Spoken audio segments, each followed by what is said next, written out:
Division round to Kansas City.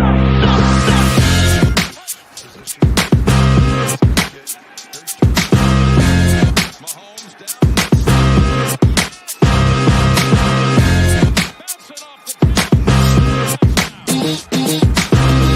Scooped by McCaffrey and now first and goal from the back. Give it to McCaffrey.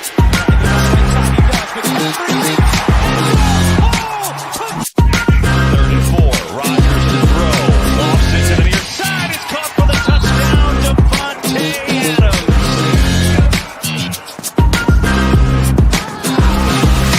That's a wild one. Dalvin Cook. He's going to get a first down. And Dalvin Cook pushes his way toward the end zone. Spot him. They're going to give him.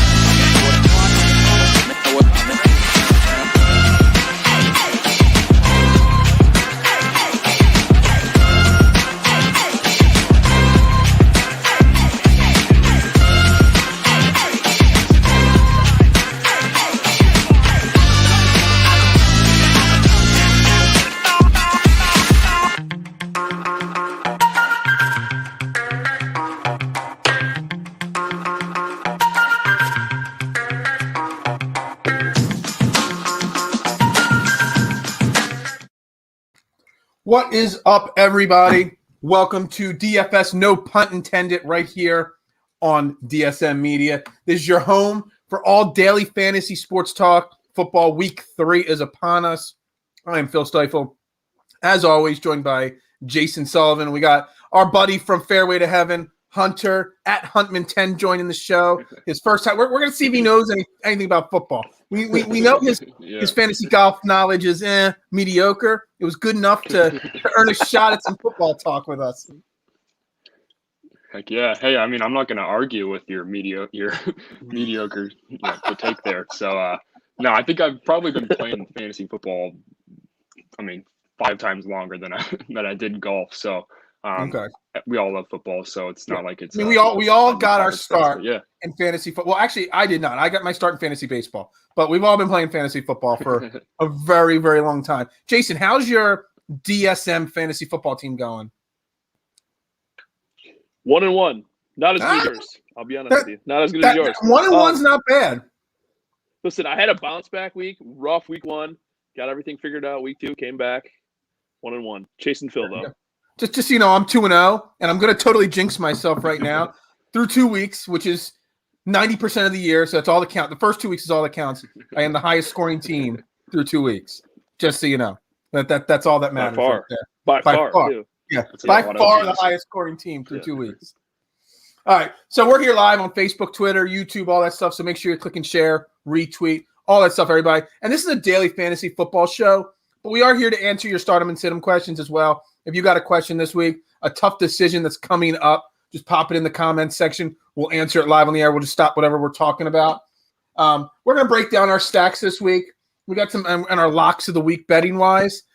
Jason will jump back in a second, I'm sure, because he's got some internet issues in Detroit there because of some really awful storms that are going on.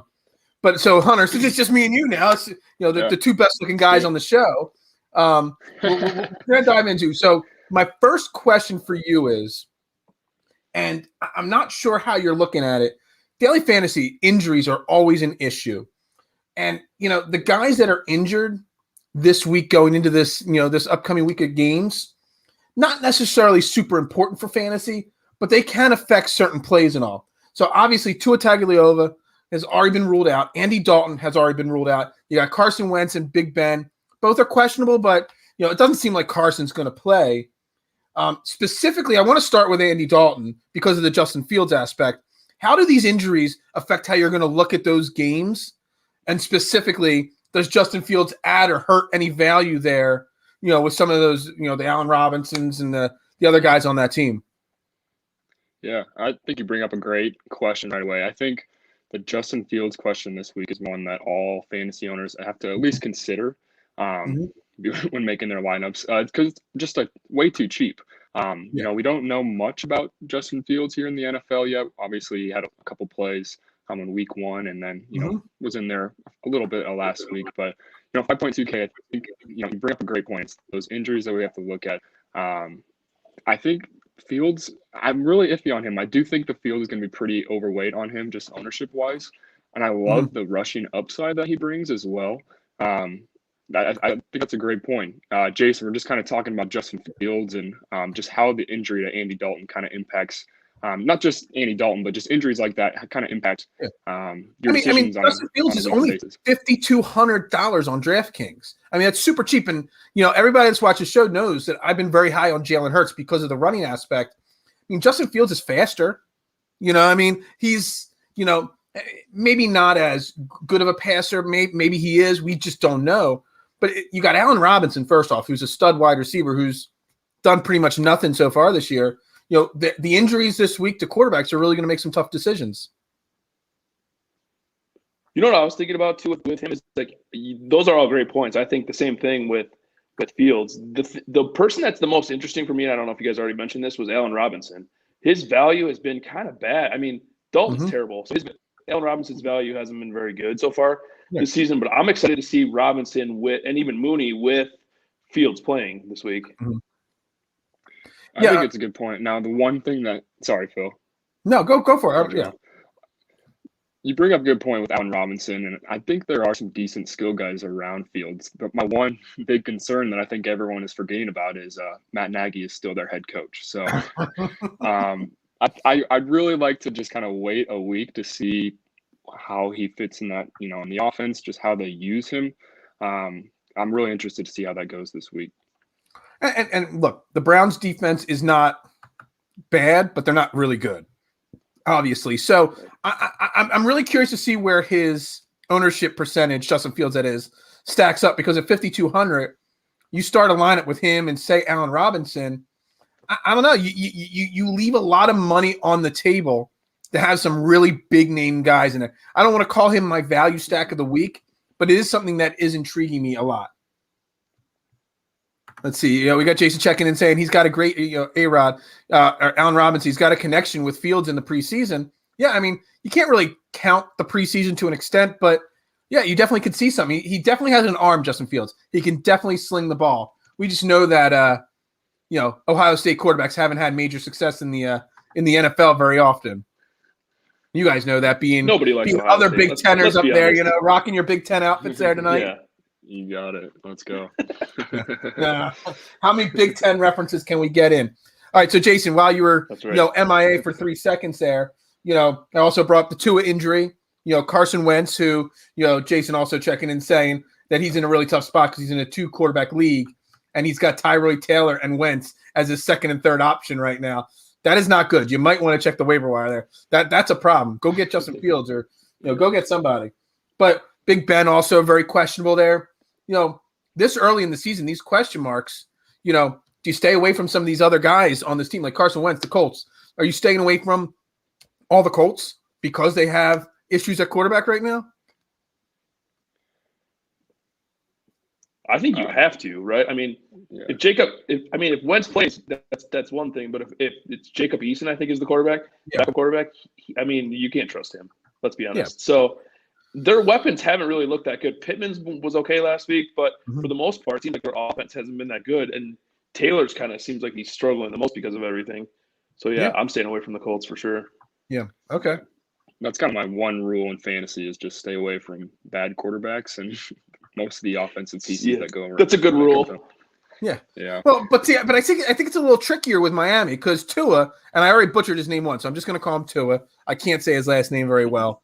Jacoby Brissett's a different story because Jacoby Brissett is a former starter in the NFL, and he's got a lot of the same skill sets as Miami, so they're not going to actually have to change up their offense. Problem is Miami has no offense, so it's not like there's a big drop off there.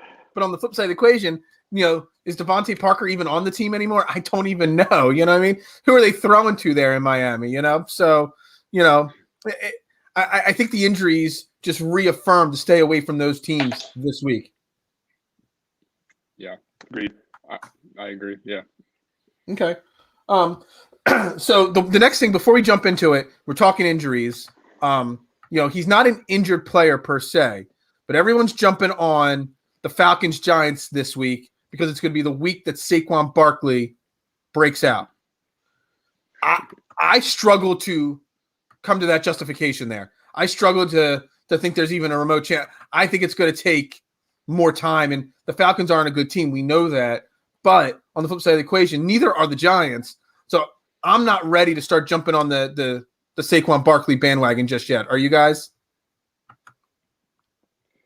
No, definitely not for Saquon. I just think his price is just too high. There's just better options in that range, like Joe Mixon, Chris Carson, for example. I wouldn't mind looking at Danny Dimes. I think people might be offing a little bit just because Fields is right there. I think about the same price. I don't love Danny Dimes, but I like his price, and I like, his 2 weeks of production so far. So, and the Falcons defense, of course, too, is, as you know, a little shaky. So, Saquon's going to be a no for me. How about you, Jason? Same thing for me. I was intrigued when I first started scrolling through there just because of his $6K price. But like you said, I mean, Mixon's, I think, $300 more expensive. He's averaging like 28 carries a game. Mixon's $200 cheaper than Bart. Mixon's $200 cheaper. Oh, he's cheaper. Cheaper. Okay, so he's cheaper, and he's averaging like 28 touches a game. So I'll take my chance with Mixon even against Pittsburgh's, good run defense because for the same reason. You got guys like Chase Edmonds at 5,700, Kareem Hunt at 5,600. These guys are doing just as much, if not more, than Saquon Barkley. Saquon Barkley is still priced as the the eighth highest priced running back, and he's done literally nothing.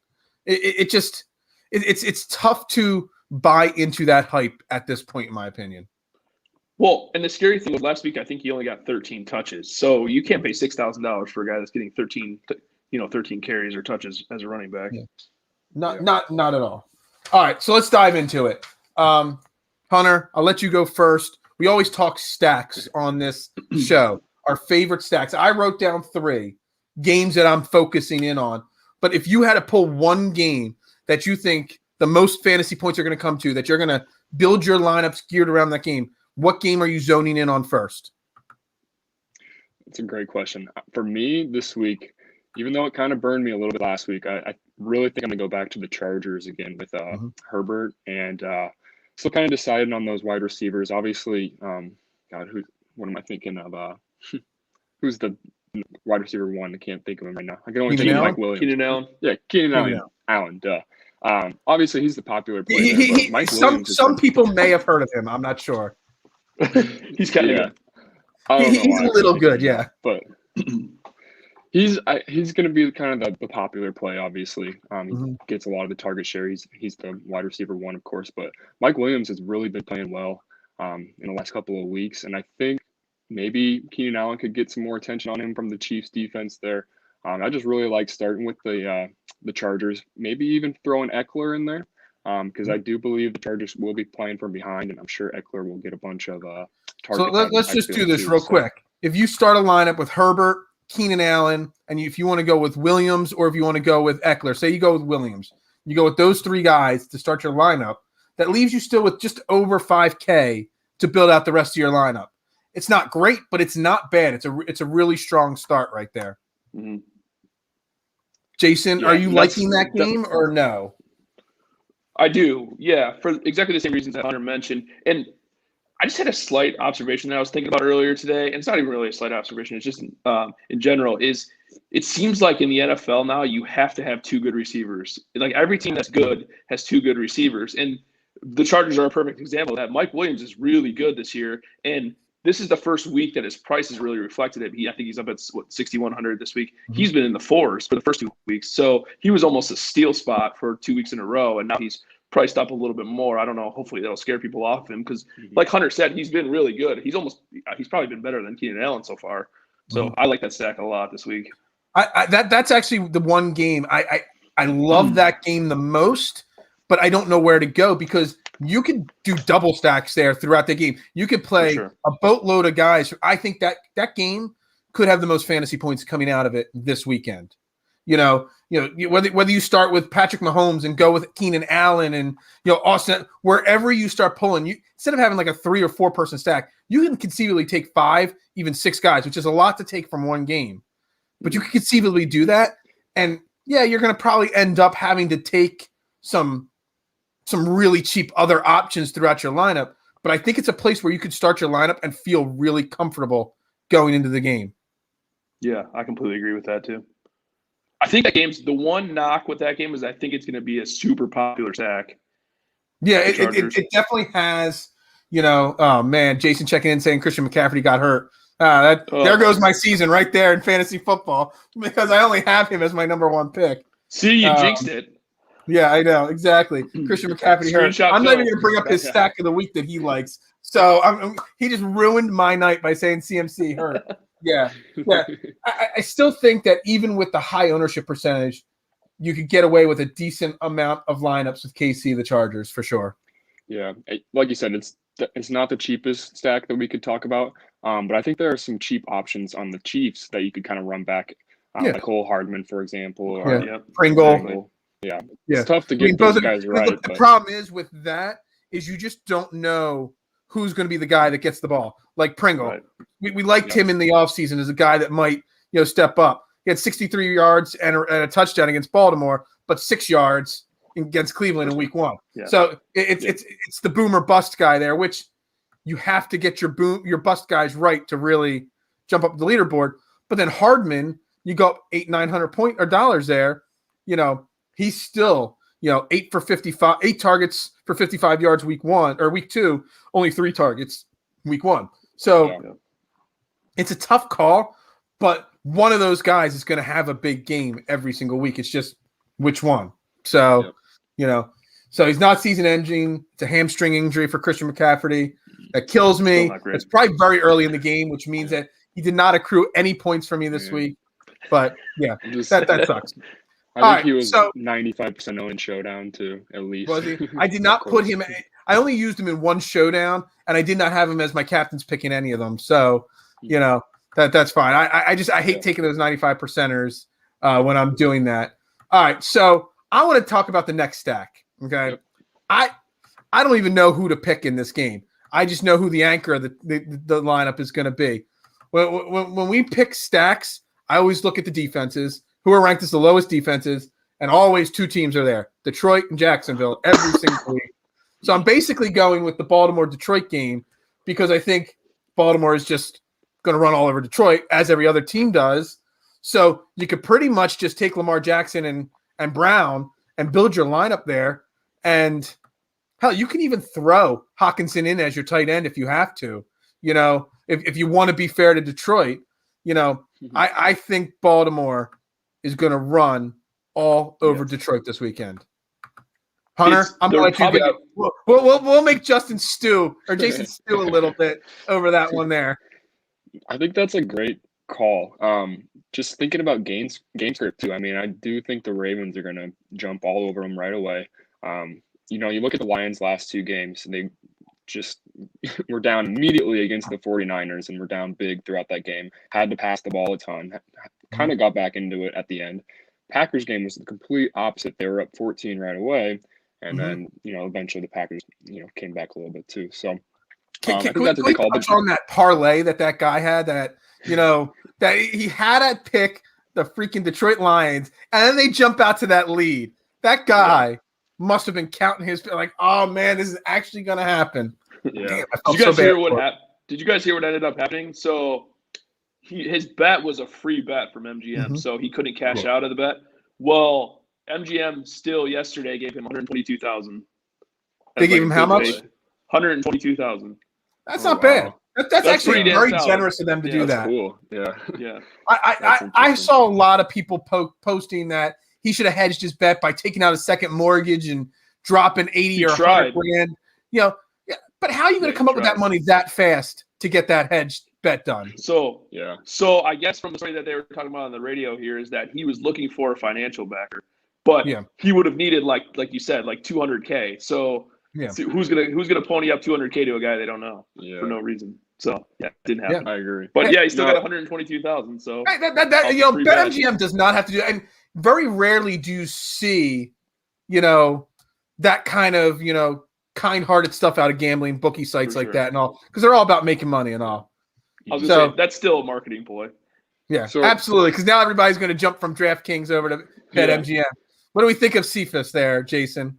I like Cephas a lot. He's the number one Hawkinson's the number one option, but he's the number one wide receiver option for sure. Goff obviously has something with him. I like it a lot, and I think he's like 30. I don't know what he is. He's in the 3,000s this week, like 3,500, something like that. So I don't hate that at all. I thought your Hawkinson point was good though. I mean, he is clearly the best guy in that offense, and they throw to him quite a bit. He's not at the level obviously of Kelsey, but I think he's kind of separated himself as almost probably second. Well, Waller's probably the second best, but after that, probably Hawkinson. Hey, so on Cephas I like there, Hawkinson it's actually a really good point because he's only 3,900. He's had 6 and 7 targets each week, so 13 targets overall. He's got a touchdown each week, which he's not going to score a touchdown every week. But at 3,900, I mean, that's actually a really good pull there from Jason. I think it's a smart play, and if you're going to have like a stack with Baltimore where Lamar Jackson's going to probably be highly owned, it's going to have that high ownership percentage. You throw Cephas in there, and I don't know if I'm saying his name right or not. I just guess on names. That's how you say it. But I actually like that play a lot, and I'm actually writing it down. I'm writing it down in my notebook. He's my second favorite receiver in the 3Ks. I'll say that. Okay. So I was going to ask you, Phil. You kind of brought up starting with Lamar and then going to Brown for your stack. I was kind of thinking the opposite. Like I said, I really do think the Ravens are going to run all over them. I wouldn't mind kind of playing Tyson Williams in the running back spot, and then going with Goff, Hawkinson, and maybe even Cephas, just as kind of a 3-in-1 stack there, and again running it back with Tyson Williams. Goff at 5,200 is another guy. I mean, even though they're 0-2, they're always behind, so they're going to be throwing a lot. It definitely makes sense. The part that scares me is the running backs on Baltimore that you bring up, because Williams, I mean, obviously he's been the clear lead back thus far. They have brought in other guys. They haven't really seen the field much, but that's because they're brought in so late in the season. I'm scared that at some point in time, Baltimore's going to start going with the veteran running backs, even though they shouldn't, even though Williams is earning that right to be that lead back. Coach like Harbaugh, one of those veteran coaches, they're just, I don't know the right term to use. They normally get stuck on those veteran names, and that's a problem in my mind. Yeah, you're right. I mean, we've seen them use a committee of running backs in the past too, so it's not like this is So that's my problem. I mean, that actually, you bring up a good point with Goff and the points that he's getting on his price at 5,200. It's so low. It might turn into another situation with the Kansas City and the LA Chargers game where I start doing multiple stacks from that game, and I just bounce Lamar in one, next one Goff, Lamar, and back and forth, and build it out that way. Well, you know what too is that their offense has not been the problem this year. I mean, they put up 33 in the first game, only 17 in the second game, but Goff has been okay. It hasn't been the offense that's the problem. They can't stop anybody. That's the biggest issue with them. So I definitely like playing any. So how does Punt feel about Jared Goff at this point? He's definitely not the issue. All the talk for sports talk radio here has been the defense. They said I think today the title was Detroit needs 11 new starters on defense. That was I totally buy that. They do. They might need 12 or 13 new defensive guys. But I mean, coming into the season, everyone's like, Goff's here just for the year or two, until you guys draft a new quarterback. But Goff is a former Super Bowl quarterback. He's still pretty young. What's he, like 27, 28 years old? 26, 26, okay. Is Goff going to earn any cred in that city that maybe he's, I don't want to say the quarterback of the future, but comfortable as the quarterback for the next 2 to 3 years at a minimum? It seems like it. I mean, a lot of people, they hated the move when they first got him because of the money, but he's getting a lot of praise around the city right now. He hasn't been terrible. They're just, they have that roster top to bottom is so awful that he doesn't have much to work with. All right, so we got a Derek Carr, Darren Waller, Kenyon Drake stack for the price. Now, I got to pull it up into my screen here and see what that does here.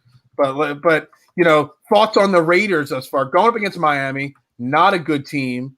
I can't wait to get that Miami first round pick. So the Eagles, question in the offseason. Is Josh Jacobs out again this week then? Josh Jacobs is still listed as questionable, I believe. He's listed as questionable. Let me pull up his detailed. He didn't practice Thursday, didn't practice Wednesday. It looks like he's not going to play. And it's still going to be the Barber-Drake sharing game there. It says here, Gruden considers the running back still very questionable, was his exact terms. So if you go Carr, Drake, Waller at their prices, still leaves you 5,200 right there. Again, Miami's defense isn't bad, but they're not good. So not a bad stack at all. Not a bad stack at all. I'm going to write down. I'm going to just for Jason. I'm going to play one lineup with those guys as my starting. And if I win the million, I'm not sharing it with you. All right, Jason. Well, how about you? We've talked about the KC Chargers game, Baltimore, Detroit. Where's your favorite stack if it's not one of those two games? So this is by far my favorite stack of the week. Game total of 55.5 points. Tampa Bay at the Rams. I know that both these teams are good. I know both the defenses are good, but I feel like this has almost like obviously not a Super Bowl because they're both in the NFC, but a NFC title game kind of feel. I feel like both these teams are really solid. They're obviously both rolling right now, but I'm going with Tom Brady at 6,800.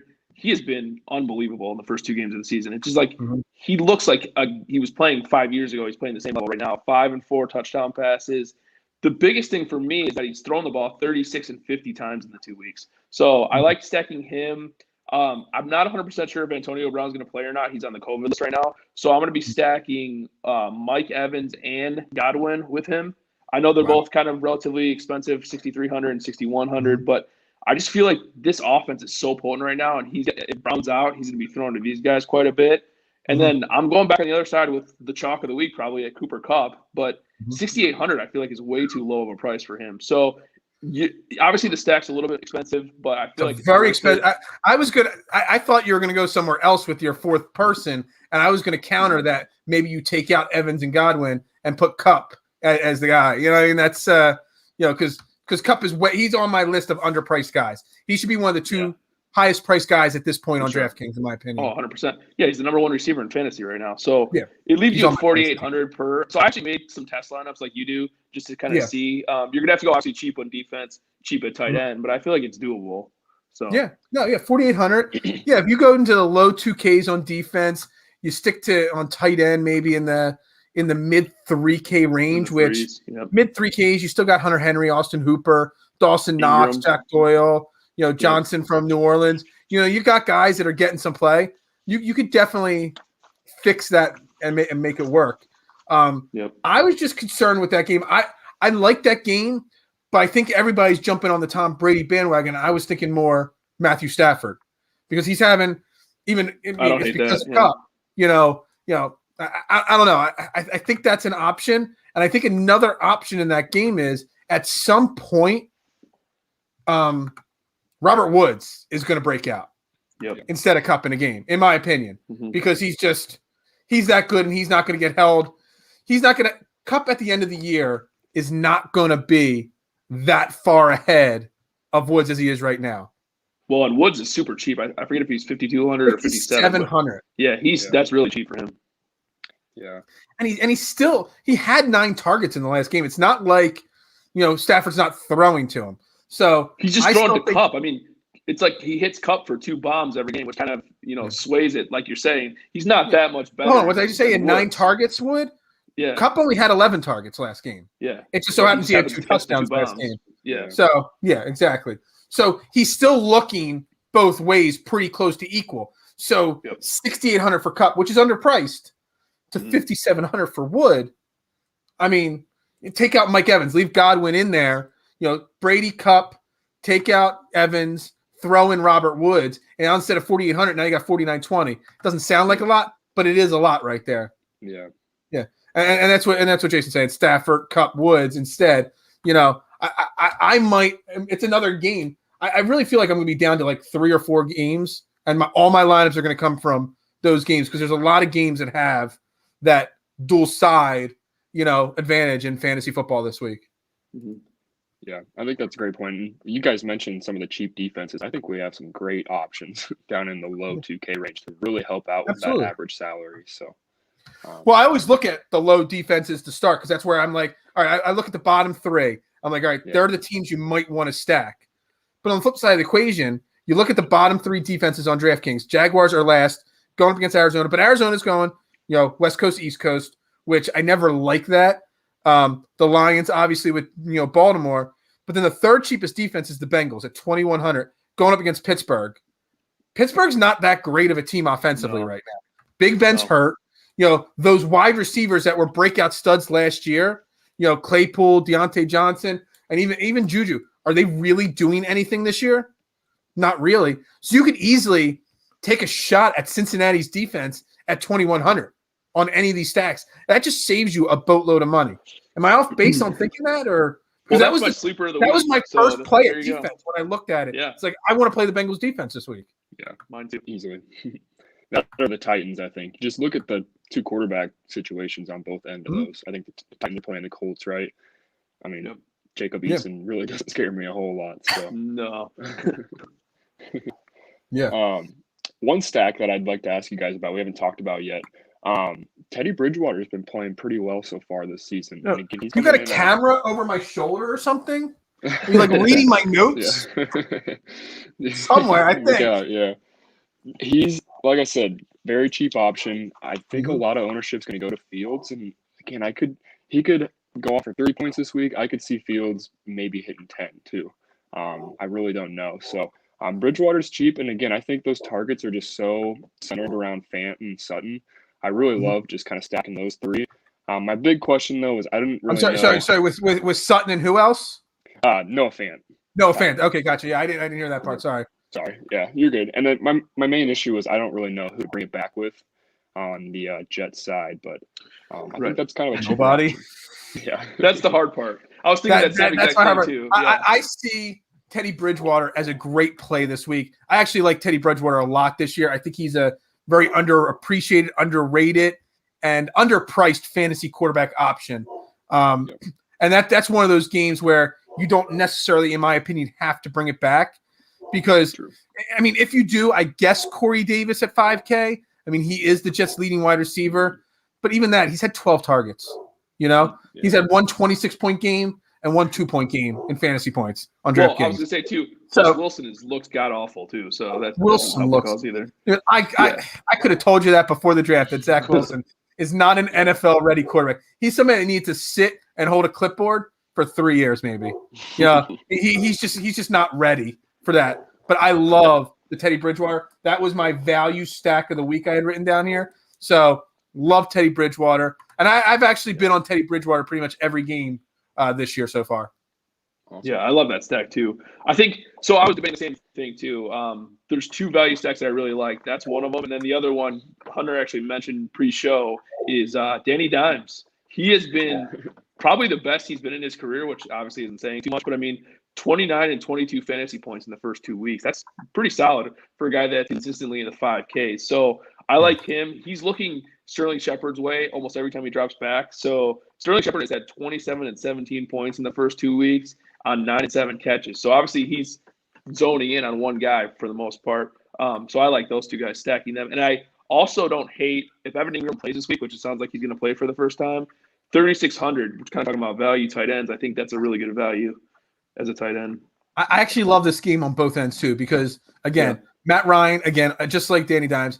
I mean, he's not a bit. He can still sling it. He can still put it up. And the Giants, I've said it on every regular football show, and I'm saying it on every football show, fantasy football show. Joe Judge will be the first head coach fired in the NFL. He is destroying the Giants. They don't want to play for him. They're not playing for him. He might put up some fantasy points, and the Falcons have a weak defense.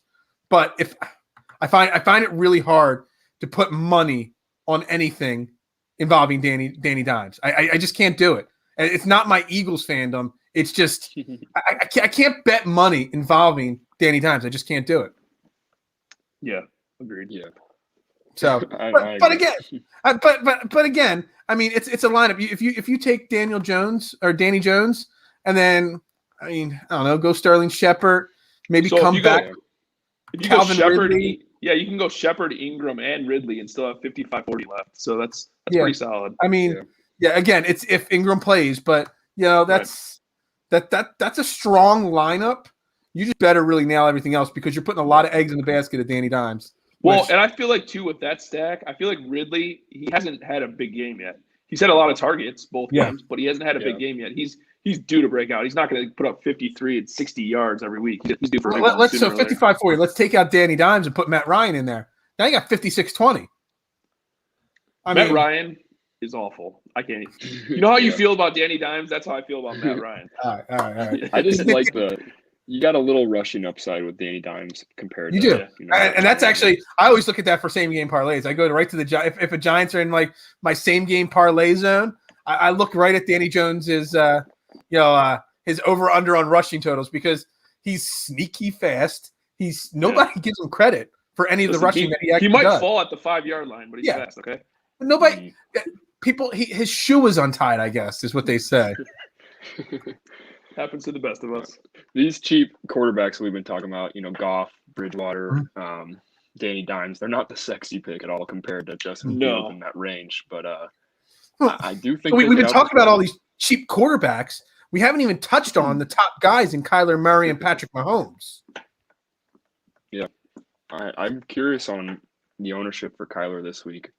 Me too. It's so expensive, but it's 8,300 is a lot for a quarterback, especially if you want to stack. He's almost a guy if you want to find a game with a cheap stack not involving a quarterback. I love my value stacks like with Denver or something like that. And then I go back and I play Christian McCaffrey or Derrick Henry, in my flex spot to really, maximize my value. Maybe Kyler Murray's becoming into that thing, but I don't know. He's averaging 36.3 points, Kyler Murray, right now in fantasy. 38 week 2 and 35 week 1. He has to get at least 35 points, if not more, in my opinion, to pay off 8,300 value and probably one of the 2 or 3 highest owned percent-wise quarterbacks. He's got to hit if he hits 22, 23 points, he's not worth it. Yeah. Well, that's the problem right now is that he has a rushing touchdown in both games. Obviously, he's not going to score a touchdown every single game. So that kind of I'm not going to say limits his upside because he's probably going to put up 30. But it's just a matter of exactly what you guys said, exactly what Hunter brought up is can you stomach the $8,300 price tag when you can get a guy in the 5s like Bridgewater who's been putting up, high 20s every week for $3,000 less. You can even go down. I know somebody said in the comments earlier, you can go down to 76 at Russell Wilson. Russell Wilson's having a good season, and use Lockett and somebody else from that game. I think there's way too much value, even if you start at Josh Allen at 7K and you go down to Matthew Stafford at 6,400. You don't need to spend 82, 8,300 on those top 2 guys and feel confident about your lineups. You just don't, in my opinion. Yeah, just handcuffs you too much in building your lineups. It's scary. I mean, having someone that expensive and relying on them that much at the quarterback position. And that's why I don't have a fear in doing that and spend the big money on Derrick Henry or Christian McCaffrey because unless they go down like he did tonight, they're going to put up consistently high numbers every single week. And their ownership percentage, while high, it's not as high as you think it would be because people can't find ways to get them into their lineups. You know what I mean? So they don't use them as much as you would think. So, another thing I want to bring up that's a little bit of an issue with Arizona too, is because his weapons are expensive too. Yeah. So, I mean, if you're going to put Nuke in there with him, I mean, you're looking at another guy that's over 8,000. And obviously Christian Kirk's been really, really good. Moore's been really good too, but Moore's cheaper. But Christian Kirk's, I think, over 6,000 now. So it's like his stacking options are so expensive too. Right. So sneaky guy, we all hate him because I don't know. So he just rubs people the wrong way. But fantasy wise, he puts up numbers. He's had 25.04 and 25.26 2 weeks. I mean, that's as consistent gets. It's Mr. Kirk Cousins. What are your guys' thoughts? He's 6,300 going against Seattle, who's not the Legion of Boom anymore. Yes, he's a Michigan Stater. That's our second Michigan State and Nebraska reference this week. There you go. All right. So what are your thoughts, guys, on Kirk Cousins this week, but also in general in that daily fantasy category? Does he get overlooked too much? Probably. He probably goes in that line with like Danny Dimes and some of those guys that probably aren't priced to what they should be, on their output. They're just not popular individuals in general. This is just another game, actually, that I wanted to bring up to you guys. I do think it's a stackable game. Okay. Maybe not even really the quarterbacks. I like Dalvin Cook a lot, and I like Chris Carson a lot too, especially. But yeah, now going back to Kirk Cousins, sorry. The Seattle defense isn't too good. I mean, he's got some weapons around him, obviously. Thielen, Obviously, big play, and Jefferson too. But looks like Osborne's coming into that wide receiver 3 role pretty well too. So I like that stack quite a bit. I just think it is a little more expensive for those wide receiver options. Okay, Jason. Yeah, I feel the exact same way. That's actually my second favorite stack of the week. I have Cousins and Thielen, and then you just mentioned KJ Osborne. I mean, he that's the guy that when I said earlier that Cephas was my number 2 guy in the threes, Osborne's my number 1. The guy's just 6 to 9 targets in an offense that's been scoring quite a lot of points. I mean, I feel like he's way underpriced this week, so I like that a lot. And I feel like you can easily bring that back with either Lockett or DK on the other side. And you still do that. You still have 52-40 left to build the rest of your lineup, so that's pretty solid. Cousins is like he's better in fantasy than he is in real life. I feel like he's one of those guys, kind of like Danny Dimes is like the same exact way, where it's like you see them put up 25 points, but if you watch the game, they're kind of unimpressive. So, but I like. I'm kind of looking at it because this game didn't even really jump onto my radar till I started just now. I was just bringing up the quarterback list, and I saw Kirk Cousins, and I brought it up. And you bring up KJ Osborne, and you say he's underpriced, but Adam Thielen, isn't he underpriced? He's the 4th priced wide receiver in this game. I mean, 6,700 for Adam Thielen. I mean, I think to start the year he was well into the 7s. It's not like he's had a bad season so far. No, I mean, I don't think I can make an argument. You can make an argument. I think that him and Justin Jefferson should be reverse price. Like absolutely. Jefferson's over 7,000. I mean, he's had 17 targets in 2 weeks. I mean, his yardage isn't there, but I mean, he's got 3 touchdowns. Yeah, he was 7,100 last week, 7K in week 1, and he's. How do you go score 20 points or whatever it was last week and drop 300 in price value? That makes no sense to me whatsoever. Severely underpriced there, Adam Thielen. Yeah, agreed. Yeah, I think this will be a high-scoring game. Both defenses are a little shaky right now, and I think I'm more on Dalvin Cook this week. I don't really know where his ownership will be because he's been injured and he's expensive, of course. But I mean, if you look at what Derrick Henry did last week, I think Dalvin Cook is just going to smash. I mean, on the ground and in the passing game too. So he's definitely one of my favorite plays, which isn't a hot take, but. Well, and Vegas thinks so too with it. I mean, game total of 55.5. That's really super high. So Vegas agrees. All right, so I got one more game I want to bring up to discuss with you guys. Not because of one team, just because of the other team. Because a guy that I thought, even though I can't stand him, he's not a Big Tenner. He's more a Florida guy, Florida State. Jameis Winston. He was a guy that I thought before the season really, really was going to take that next step. Okay. Week 1 against Green Bay, he just lit it up, 5 touchdowns. Didn't throw a lot of yards, but I mean, efficient and put up a lot of points. But then last week going up against Carolina, I mean, he just shit the bed. There's no other words to say it other than that. And saw old school Jameis Winston with 2 picks. Is that just what to expect out of Jameis? Or is he somewhere in between? Is he better, worse? Where is he? Because the Saints still have talent on that team. They still have Alvin Kamara. At some point, they will still have Michael Thomas. Where are we on the Jameis Winston, the Saints in fantasy value and relevance? I think the thing that worries me the most with that is his weapons right now. Kamara hasn't looked the same. I mean, I think he only had like 5 fantasy points last week. He has not been the same Kamara. And with Michael Thomas out, is he not looking the same because of Jameis, or is he not looking the same because he's just dropped having that running back, slowdown? Both, I think, to be honest with you. I thought that he would blow up at the beginning of the year with no Michael Thomas. They're not throwing him the ball for whatever reason, which is weird. For me, Jameis has turned into a guy that you play at home. And he kind of was always like that a little bit because he's so sporadic. If he's on the road, I want no part of him. If he's in the dome, I don't mind it because he's going to sling it. We know he's going to sling it. The thing that just worries me the most is his lack of weapons at the receiver position. Okay. Yeah, I mean, I was really high on the Callaway play this year. Really saw, maybe a connection developing there in the preseason, and it just hasn't happened yet at all. Yeah, I mean, he's a great passer, obviously, but it's hard to take the interceptions out of someone who's just so willingly will throw them in the pass. Like I said, after watching week 1, after what he did to my Packers, it was obviously, I mean, it was Jameis Winston for MVP season almost, but it was definitely a little overreaction, and we'll see how they fare. I think they play the Patriots this week, so another tough defense. I think we'll see how he does. All right. So before we get into our picks of the week, you bring up the Packers. We always talk about the Eagles. We always talk about Detroit. We've already talked about Detroit. Green Bay. I mean, they're not in the 1 and 4 p.m. slates. They got the Sunday night game. Where is Green Bay now? Having as bad of a week 1 as they did, and then coming back and smoking Detroit last week. Where are you guys mentally speaking, and also in the fantasy perspective with the Green Bay Packers at this point? Yeah. Good point. But like I said, week 1 was tough. I really think it was just a accumulation of Rodgers not taking the preseason very seriously and not getting those reps with those guys. I mean, it can take 2 weeks for him to get back on track with Devontae Adams and all those guys. But it's just you can't discount how important those reps really are, no matter how good you are, in my opinion. So, I don't know. I think we'll be fine. In his words, you just got to say RELAX, or his letters. And just I use that term all the time. I love his RELAX. This phrase there.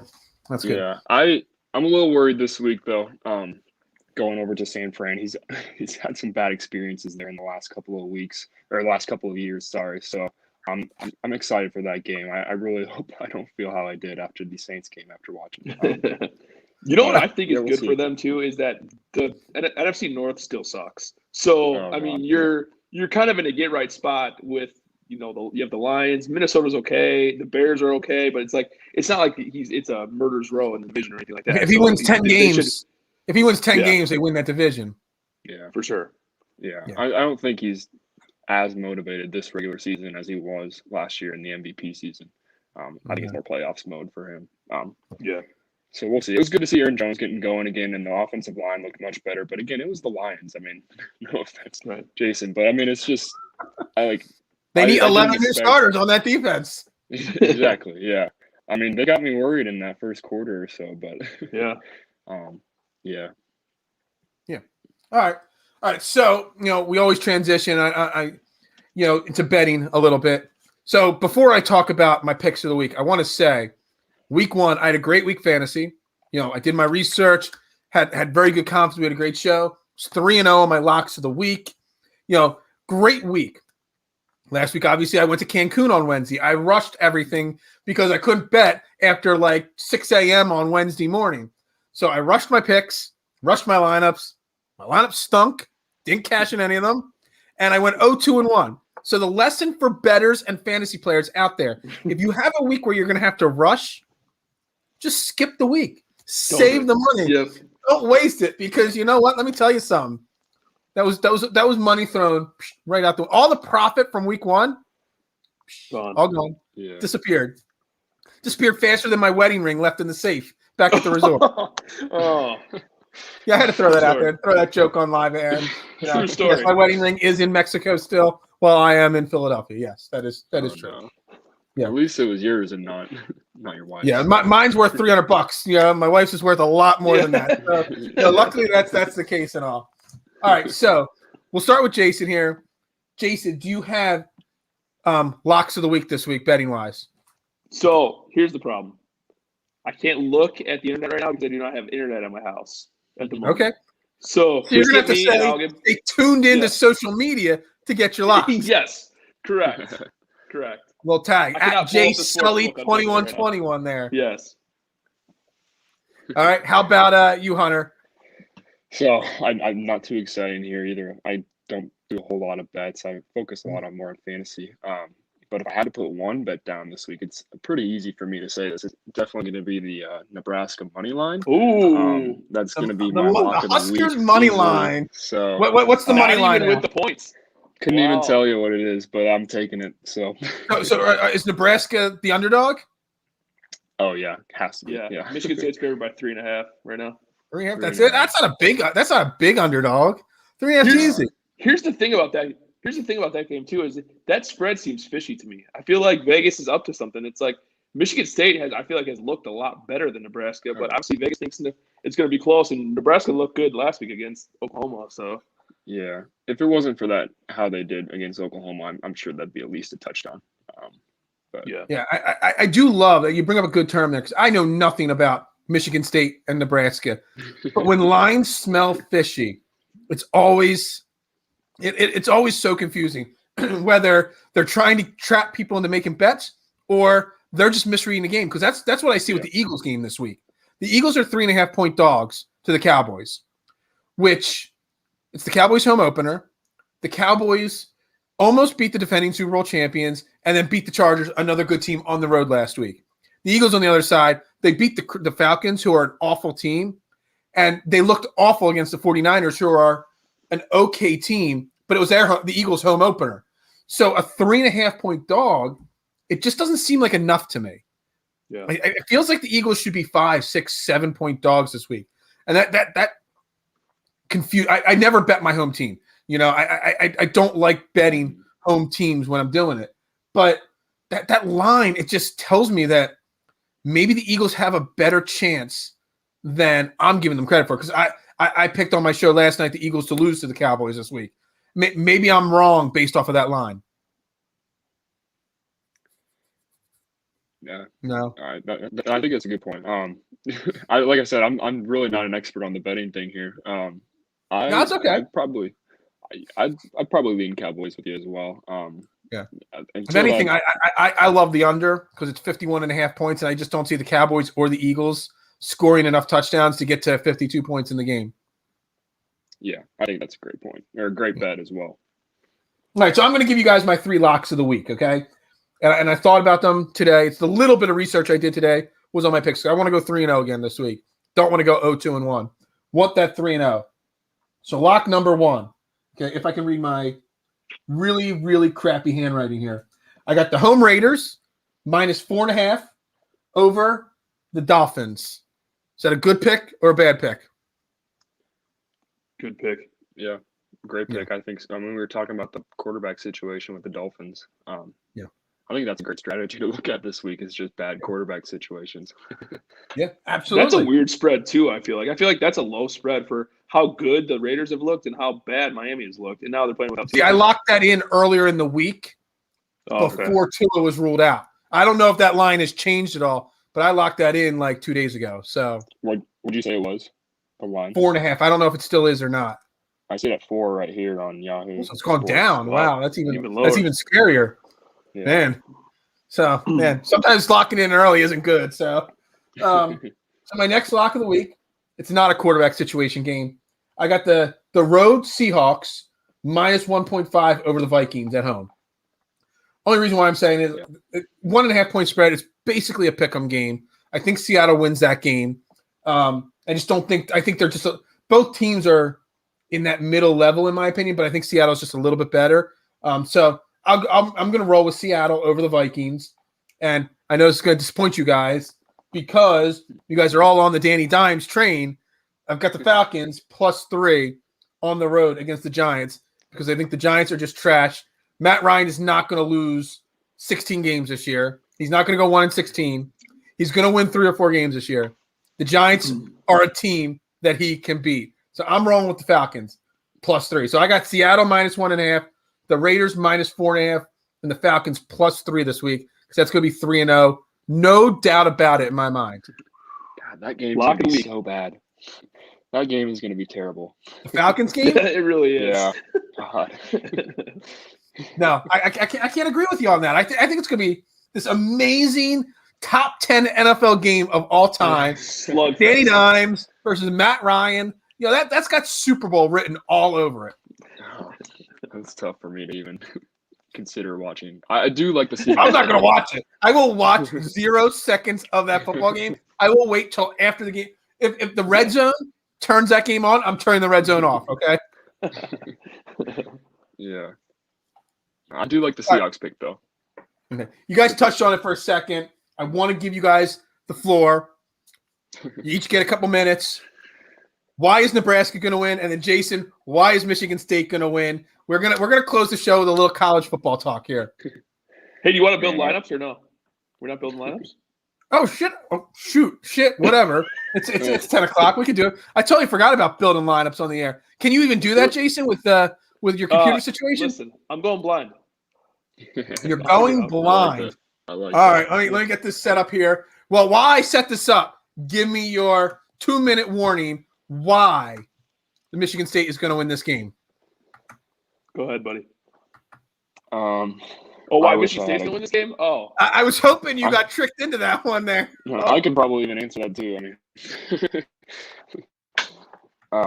Go for it. Why is well, Michigan State going to win this game? Kenneth Walker is the best running back in the country, and people aren't even talking about him. That's why I think Michigan State can win this game. I think it's going to be really close, though. I think Nebraska, they haven't gotten a lot of love from Vegas so far, and maybe rightfully so. They haven't been that good of a team, obviously, but I feel like they're kind of getting rolling a little bit right now. Martinez scares me a little bit, the quarterback. I just think that Michigan State's – how do I put this? They're not world beaters at any position. They're not – I mean, they don't have the greatest defense in the world. They're efficient on offense, but not great. I just feel like they do enough well to maybe sneak out a victory at home, but I think it's going to be really close. Okay. yeah, I agree with you. Like I said, I'm all for the Nebraska money line with my heart this week, but Never if I bet was with betting your heart. if I was betting with my head, it'd be really hard to make a case for Nebraska. Martinez, like you said, Adrian Martinez, best game that I saw, from him last week through all 4 years of his playing. So that's obviously a positive. Our line is just so bad, and I think that's why he's been really shaky over the last couple of years. I think it's definitely hurt his confidence a lot too, just because he has little time to throw. So we'll see how the line kind of shakes up. I do think our defense has improved. We got a couple of NFL caliber players, which is not a great, again, persuasive why Nebraska should win. But I think it'll be close. If it's close in the fourth quarter, Nebraska, they keep these games close this year, which is nice. Who's the home team this week? Michigan State. Michigan State. Yeah. Yeah. Sorry. No. Yeah. Yeah. Here's a fun tough. fact too. Okay, so Michigan State's wearing their Block S, like the old throwback helmets. They always get bombed whenever they wear those, so that doesn't make me feel very good. There you go. They've worn them like 3 times in the past 2 years. They've got blown out all 3 times. So I don't know why the hell they still have those helmets. Well, I'm sure they weren't playing Nebraska when they wore them, so True. No, it might have been different. Man. Oh man, that's enough college football talk. No more college football talk. Yeah. All right, let's build lineups. I totally forgot about this here. All right, so Jason, you're going blind, so you get to go first. okay. Build your lineup.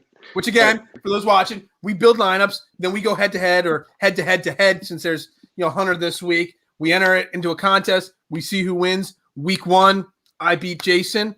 Week 2, we skipped because I was in Cancun, so we're back at it this week. So Jason, going blind. Who's your quarterback? Well, in the spirit of Saturday, Spartan Dog, Kirk Cousins.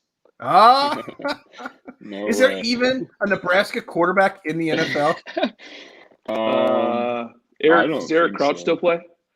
Who? No. Eric Crouch. No. Who? I'm kidding. No. I don't think there is one. All right. So Kirk Cousins. So it looks like we're going with the Seattle, Minnesota stack to start this. Yep, we're gonna go Adam Thielen at wide receiver, All right. and then also KJ Osborne, also same team. What's that? KJ Osborne, you said? Yep, Thielen and then Gotcha. Osborne. All right. This is a little tougher to build live on the air than it is, in golf. Golf's so much easier to build. Well, we'll close the show. We'll touch on golf to close the show. Your Ryder Cup Perfect. picks. So There you go. All right. I'm gonna roll Who with else DK Metcalf at wide receiver. okay, so you're going heavy on the wide receivers from this game. Yep. Let's go. We'll go defense next. What's Tennessee's price? Can you tell me that? Tennessee's price. Oh, why can't I find it? They're not even playing. No, I'm just kidding. Live on the air. This is what Turns you out get. they're not The even playing. Titans are 2,400, so they're really near the bottom of the lineup. Give me there. the Titans defense. Okay, so 2,400 with the Titans leaves you with 5,950. So your 2 running backs, your tight end, and your flex to go. All right, we're gonna go with Noah Fant at wide receiver. At Isn't he a tight end? I'm at tight end. All right, you got it. 63-33, 2 running backs, and a flex. Okay, we're gonna go Austin Eckler at running back. Gotcha. All right, Next and then one. you're gonna have to pull the running backs up for me because I can't remember I the got prices you. off the top of my head. So you're at 5,900. Are you on higher end or you want lower end? Let's go Mixon right there. Mixon. Yeah. All right, so that leaves you with 5,500 for your flex. Okay. And I'm going to pull that up right now for you. 5,500 puts you at just at 5,500. The best 5,500 guy is Sammy Watkins is 55. Let's Pittman go. is 55. I don't want to go for Mark. Drake, Gronkowski, Go down a little bit more. Chase. You got Gaskin, Murray, Hawkinson. Throw Hawkinson in there. All right, wait. Okay, let's take Fant out. Can we take Fant out of tight end and put Hawkinson in? Oh my God, you are making things. I'm complex sorry. All right, hold on. I gotta backtrack. We are really making things complicated here. Take Fant out. What the hell happened? I thought I did take him out. Oh, no, there it is. Sorry. This is so much more difficult. I got to get better at this before we do that. All right, do this again. Fant out. Hawkinson in. So what does that leave you with? That leaves you with even less. So hold on a second. 5,100. Now for your flex. Can I see my options here? Yep, I'm bringing them up. All right. Let's go. All right, so there's 51 starts with Mike Davis. And then you got – that's your max available, guys. I can go down further. Give me a little mini stack. I'm going to go T. Higgins. T. Higgins? Yep. All right, write it down because I'm not writing it down. I'll have to come back because What's that? No, go ahead. You're good. Yeah, you got that? All right. Yeah. It's a good lineup. I mean, you lost me a little bit with the Higgins and the Hawkinson. I know, I'm sorry. But your initial starting of it was not bad. All right, we're clearing this out. All right, Hunter, you're up. Where do you want me to start your lineup at? We'll just try and go in order here. I don't know how it'll end up salary-wise once we get to the flex. We'll see. So let's go Bridgewater. I'm going to do that Broncos stack. All right, I like it. Means I won't be, but I'll let you do it. That's all right. All right, Bridgewater. And then I'm going to go pretty heavy on my running backs. I'll do Dalvin Cook. And then I'll go to Chubb. Go below him. I love Nick Chubb this year. Playing great football this year so far. Now, there was talk, about him and Hunt, but he is clearly heads and shoulders above Kareem Hunt in that team. Oh, yeah. Yeah. Browns wide receivers this week are kind of shaky too, so could rely on him a bit more. Next, let's try to fit in. I'm going to try and get Kupp in there at 6'8". And then Chris Godwin. Those are my two favorite wide receivers this week. You're really building this lineup backwards here. This makes it so hard. So you said Godwin? Yeah, Godwin. Yeah. Okay, so now you've got 38-25 left with a wide receiver, a tight end, a flex, and a D. Yeah. Okay. Throw in the defense in there. Give me the Bengals. The Bengals? You won't be the only one taking the Bengals defense. I'm just going to tell you that. I'm going to take them too. I almost did too, so it would have been all three of us. All right. And I'll take Fant at tight end. No, Fant at tight end. Yeah, that'll be my stack there. Pretty small there. Yeah, no, you're at 4,200 with a wide receiver and a flex. Okay, give me.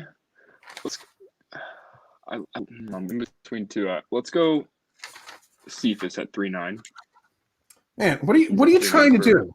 You're taking every single name I have on my list right now. I told you. That leaves you with 4,500 for your flex spot. Okay.